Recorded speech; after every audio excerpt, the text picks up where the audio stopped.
donc loolu bu ñu ciy wax dafay daal di xaw a xóot parce que il faut interroger un système buy dox dafay am ay coppite yu ciy dox tey dañ la naan ci 2000 année 94 tey jàng bi dañ ko accès woon sur la centralité de l'enfant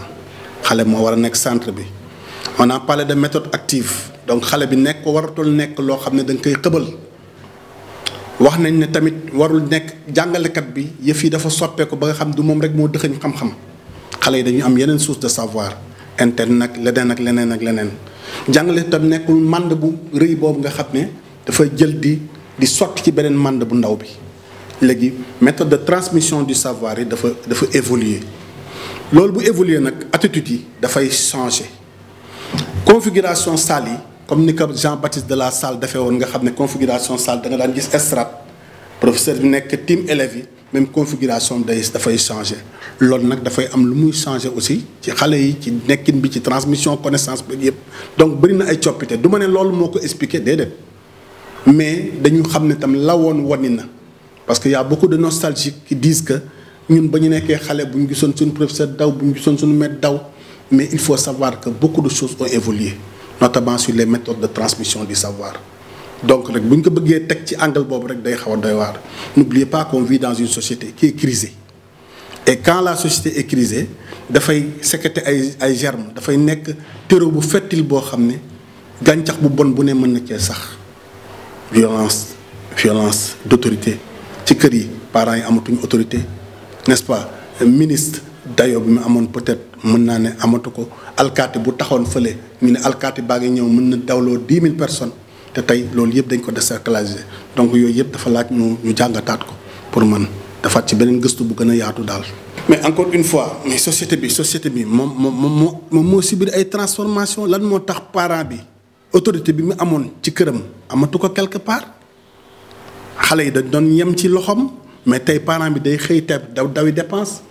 jigéen bi nga xam ne da daan toog ci kër ga day xëy toog suba teel dem jël pañe ndugam dem marché caaro dem feneen donc des fois les enfants sont laissés à eux-mêmes donc fondement éducation bi nga xam ne xale yi moom nañu waroon am ak rudiment de base yi il faut en convenir que léegi quand même day wàññeeku ndànk-ndànk les gens parlent de la crise de la jeunesse et c'est pas aujourd'hui qu'on en parle donc véritablement loolu la mais ba ci processus de formation bi tout ça c'est un peu chamboulé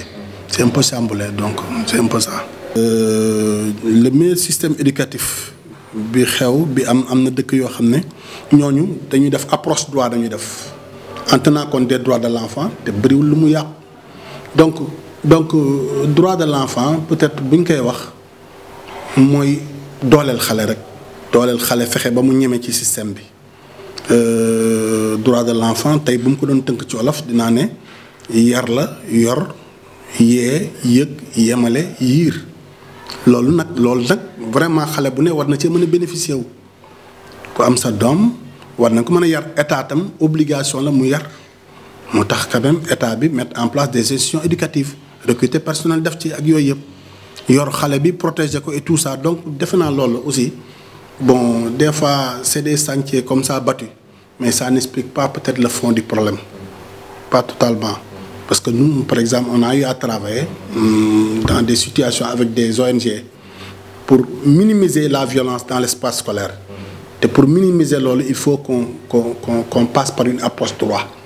à la sécurité de l'enfant, droit à un environnement, n'est-ce pas, sécurisé et sécuritaire et consort. Donc loolu ba tey pour man bon des na daal waaw peut-être ça n'explique pas le fond du problème. Il y a un problème. mais problème bi gën na yaatu noonu peut-être man mën naa ci xalaat sama vision mais laaj na ñu toogaat saytuwaat mbir mi yëpp xoolaat repenser les choses à l'endroit quoi. man est-ce que je serai la personne la plus outillée pour gérer ça pour parler de ça parce que je suis un acteur du système étant enseignant au moins pendant 25 ans 26 ans. Bon, je ne suis pas outillé pour gérer ça, pour juger de la capacité managériale de ces enseignants-là. Peut-être un enseignant, un inspecteur de l'enseignement, peut-être avec ses outils, pourrait juger de ça. Mais moi, je ne peux pas m'avancer sur ce terrain glissant-là, parce que je ne suis pas la meilleure personne pour juger de la capacité managériale de nos enseignants. Parce qu'il va falloir faire une enquête exhaustive ou bien des statistiques yu koy mën a corroborer, n'est-ce pas? Peut-être moi je peux dire que voilà ma pratique lii la woon et consort. Un autre bu ñëw nekk sama kilifa il pourra en juger, mais moi je pourrais objectivement pas juger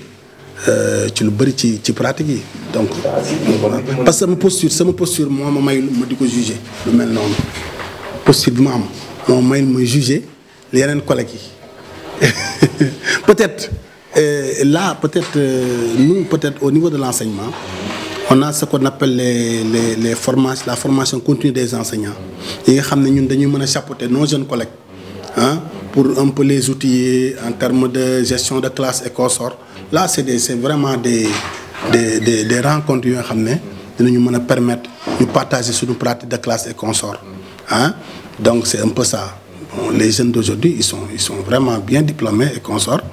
et l'enseignement aussi lépp a ngi ci, il y a du bon, il y a du moins bon, il y a du un peu lépp a ngi ci quoi. Mais bon, il en va de soi que il y a d'autres voies beaucoup plus autorisées à juger la pratique managériale de nos enseignants et de nos jeunes enseignants. day dellu ci lu ñu waxoon rek bu njëkk rek ne société bi dafa évoluer, il faut en convenir. Il faut en convenir qu'il y a évolution. Est-ce qu'il y a évolution dans le bon sens? Non, je ne pense pas qu'il y ait évolution dans le bon sens. Évolution boobu nag bu nekkee évolution bu négative ci biir famille yi ak ci biir éducation yi, pour emprunter un terme médical day def métastase ci lépp ci société bi, ba ñu nekkee ci école bi élèves yi seen rapport entre ñoom. Parce que nous par exemple au niveau de la surveillance, pour en revenir à ça, on gère des fois des situations conflictuelles entre élèves. Par le passé amul woon, pas plus tard que l'année dernière dégg nañ fi benn crime fii, benn meurtre benn entre élèves ici, un cas de rixe entre élèves qui a mal tourné. Donc on gère ces cas-là parce que tamit il faut aussi interroger des fois le milieu dans lequel vivent les élèves. C'est des milieux des fois où les élèves sont confrontés à des phénomènes de violence et consorts. Donc ça peut se répercuter au niveau de l'espace scolaire. Encore une fois, c'est des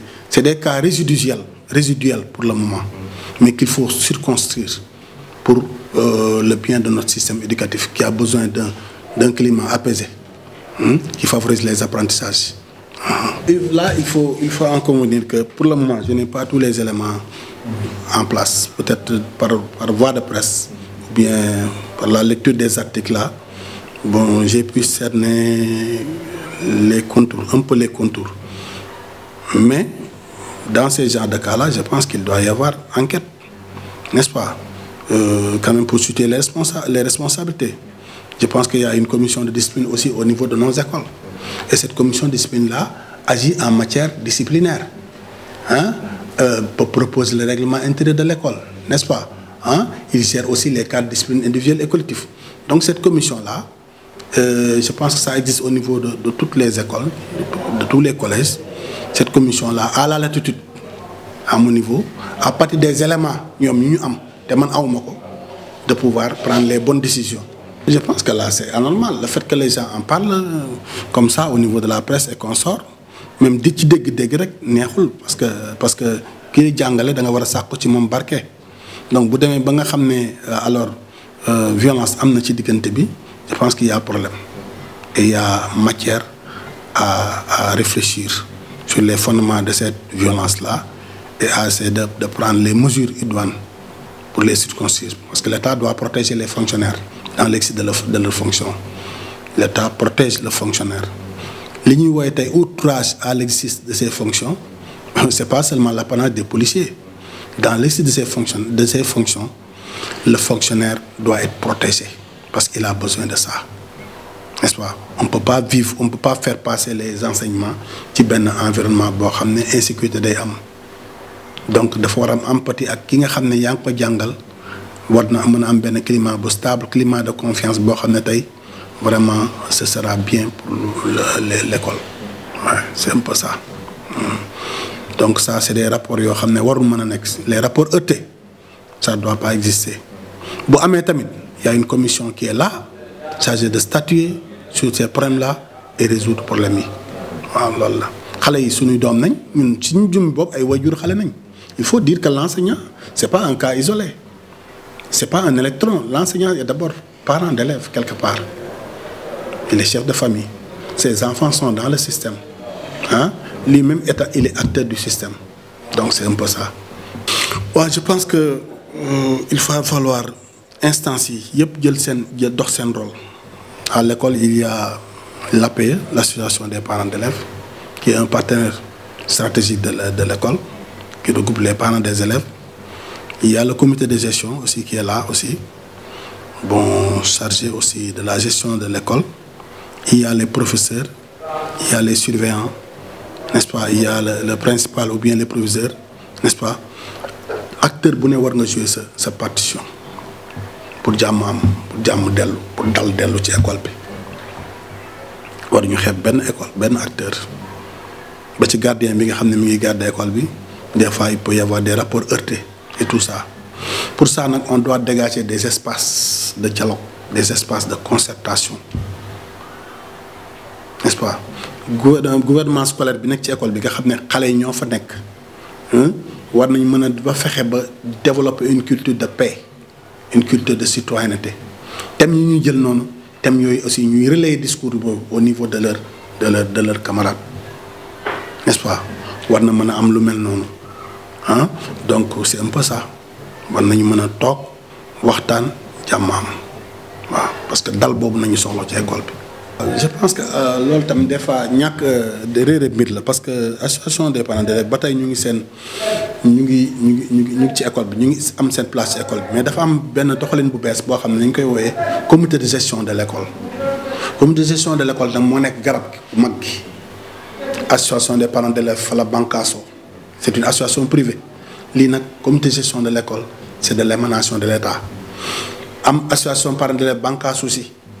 association sportive et culturelle Bancasso aussi les groupements de promotion féminine Bancasso ñeneen Bancasso ñooñu ñëpp dañu war a wër école loolu nañu woowee communauté éducative ñooñu ñëpp dañu war a nag jouer seen partition association des parents d'élèves am na rôle bu mu war a jouer ASC bi am na rôle bu mu war a jouer tey boo demee ci dëkku àll yi tey ci gàttal ni ma ko mën a waxee am na sax ñu ñuy woowee leket bi dañu yor ay association leket bi bu école amee projet ñoom war nañ mën a ne lii nañ ñun waa leket bi ñun suñu gox bi muy mbootaay bi lii nañ ciy def pour tabax douche wala pour nangam donc des fois nag acteurs yi nga xam ne ñoo fa nekk war a dundal loolu ñoom ñoo war a vraiment jouer leur partition pour dundalaat loolu redynamiser ko renouveler à situation parce que lenn moo am l'école du milieu pour le milieu loolu mu war a am la cellule école milieu dafa war a am parents d'élèves yi am nañ seen rôle ci école bi ñoom bu ñuy ñëw di waxtaan ak élèves yi wala ñuy dégager ay cellules yoo xam ne wala ay espace de dialogue yoo xam ne parents yi dañ ñëw wax ak élèves yi loolu je pense que loolu dina gën a indi dal ci école bi donc li nga wax noonu dafay am solo parce que parents d'élèves dafa am doole ci école. mais ba tey ñu ngi fii rek mais dafa am de part et d'autre ñi nga xam ne peut-être ñii ñu ngi jouer seen rôle bu baax ñii jouer ñu seen rôle bu baax parce que tamit des fois nit ñëw ci jël pal ci école ne man président APE la kii ne trésorier la kii ne nangam la mais est-ce que ñooñu ñu ngi koy doxal ni ñu ko war a doxalee loolu nag ci doomu aadama la dépendre am na ñoo xam bu ñu jëlee dara dañ ciy dem ba jeex am na ñoo xam ne nag dañuy jël dara pour am nombal tànk te loolu du baax ci école daal dafa soxla ay nit yu dëggu yu taxaw pour jàppale école waaw dafa soxla dal encore une fois pour en revenir à notre discussion. waaw man maay monsieur Mohamed Bachir Samba surveillant général au CEM Thiaroye 44 qui est vraiment un CEM vraiment qui polarise au moins 2000 et quelques élèves donc un grand CEM. On gère des fois des cas de violence mais c'est pas des cas de violence entre professeurs et élèves des fois c'est des cas de violence entre pairs comme on le dit entre élèves et pour ça la stratégie c'est toujours d'aller vers une conciliation pour fexe ba jàmm da am pour parents yi waxtaan convoquer parents yi pour jàmm am donc c'est un peu ça donc je suis acteur du système depuis 26 ans donc ayant été enseignant à l'école élémentaire 17 ans moi ayant servi dans des postes de responsabilité pendant 7 ans 8 ans donc directeur d'école et puis surveillant général donc c'est un peu ça ñun daal ñun en tant qu'acteur du système li ñu bëgg mooy jàmm